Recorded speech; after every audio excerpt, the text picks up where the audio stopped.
कथा मन की व्यथा को हरती है और शरीर और मन से ऊपर आत्म तत्व तक पहुंचाती है, जहां पहुंचने पर मनुष्य को कोई दुख नहीं रह जाता। न शोक, न राग, न द्वेष,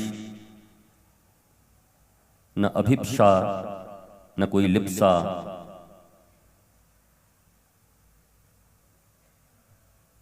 आध्यात्म मृत्यु के बाद मुक्ति नहीं देती, आध्यात्म जीते जी मुक्त करती है।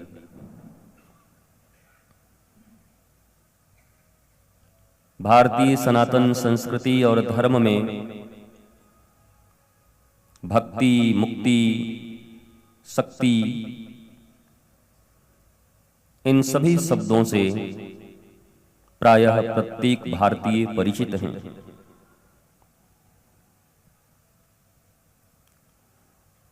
भगवान का अवतार का कोई भी रूप हो, भगवान श्री राम हो, श्री कृष्ण हो, चाहे उनका वामन अवतार हो, जब जब वो मनुष्य के रूप में आए तो उस अवतार लीला से हमारे जीवन के समस्याओं का कैसे समाधान हो, वो सूत्र वो छोड़ गए। और कथाएं इसीलिए आयोजित की जाती हैं कि एक सामूहिक क्लास, सुनने वाले लाखों, बोलने वाला एक, वही परमात्मा,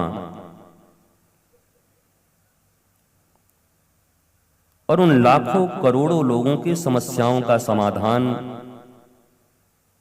उसी वाणी के माध्यम से हो जाता है। ये दिव्य और भव्य आयोजन पांडाल में कथा होकर न रह जाए, बल्कि ये कथा हमारे हृदय में बैठकर हमारे हृदय के क्लेश और विकार को दूर कर दे, इसलिए हम सब यहां बैठे हैं। जैसा कि प्रफुल्ल जी कह रहे थे,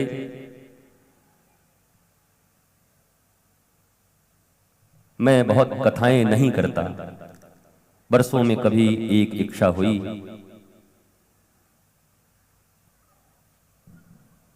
वो कहते हैं, आई मौज फकीर को तो दिया झोंपड़ा फूक। तो इस बार मौज आ गई। प्रफुल्ल जी और बरसा जी के परिवार के ऊपर, गोंदिया शहर के ऊपर।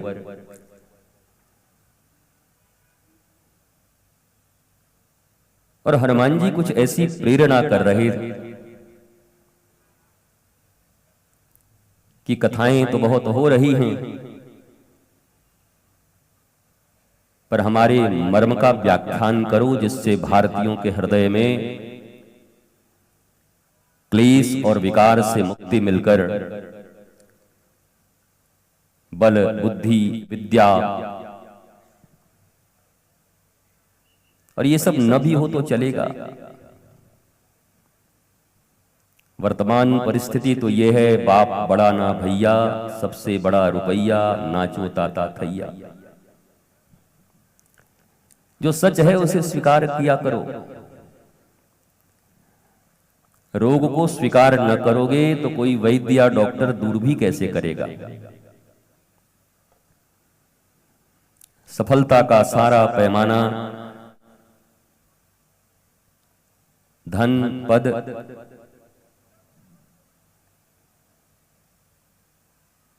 इतने तक सीमित है। पर ये हनुमंत कथा आपको ये बताएगी कि ये हो, और इसके लिए उद्योग भी करना चाहिए, परिश्रम भी करना चाहिए। परंतु होने के बाद भी अगर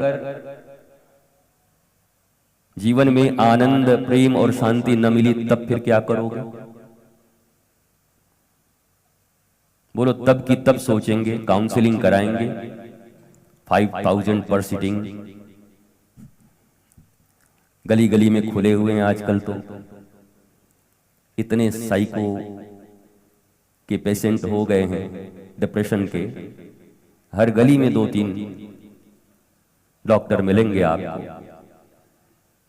और वो कुछ करते नहीं, बस तुम्हारे दुख को सुन लेते हैं। तुम्हारा परिवार सुनने को राजी नहीं, मित्र सुनने को राजी नहीं। वो 5000 लेके बोलते हैं बोल 2-3 घंटा, जितना बोलना है बोल मेरे पास।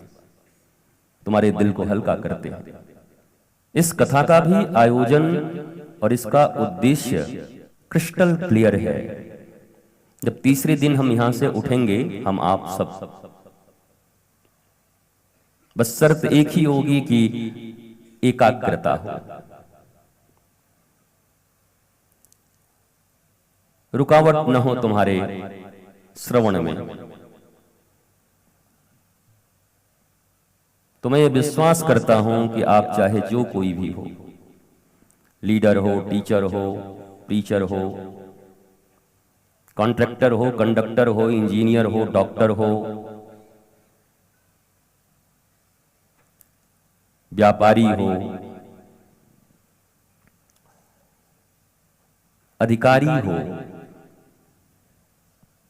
अनाधिकारी भी हो, कुछ भी हो, महिला हो, पुरुष हो, स्टूडेंट हो,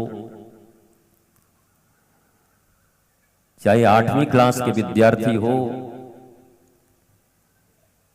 या पीएचडी करके बैठे हुए हो, दिल्ली, कोई फर्क नहीं पड़ता। एकेडमिक क्वालिफिकेशन से मैं बहुत ज्यादा प्रभावित नहीं होता। मेरे माता पिता और मेरे गुरु की दया से मैंने किया है काफी अच्छा।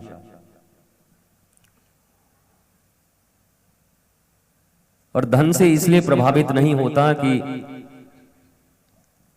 धन के ढेर पर बैठे हुए लोगों को भी मैंने दुखी देखा है और प्रायः ही देखा है। नेम एंड फेम, ये तो किसी को छोड़ता ही नहीं है। ये तो हम जैसे बाबाओं को भी नहीं छोड़ रहा है। मिलियंस पे मिलियंस फॉलोअर्स बढ़ाने में लगे हुए। कितना मिलियन हो जाए तो फिर हमारा गिनती कहां हो। तो शोले फिल्म का वो डायलॉग मुझे याद आता है, जब हम नहीं सुधरे तो तुम कहां से सुधरोगे। जिनके ऊपर ये जिम्मेवारी है, इसे व्यास पीठ कहते हैं। व्यास, व्यास का अर्थ है जो सूत्रों का विस्तार कर दे।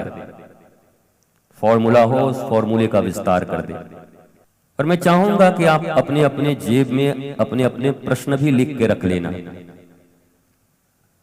हम कथा तो कम करते हैं, लेकिन विश्वास हमें है हनुमान जी के ऊपर, अपने गुरु के ऊपर। तो आपको वो उत्तर भी मिल जाएगा बिना मुझसे मिले। लिख के डाल लेना जेब में धीरे से, 3, 4, 5 जितने प्रश्न हों।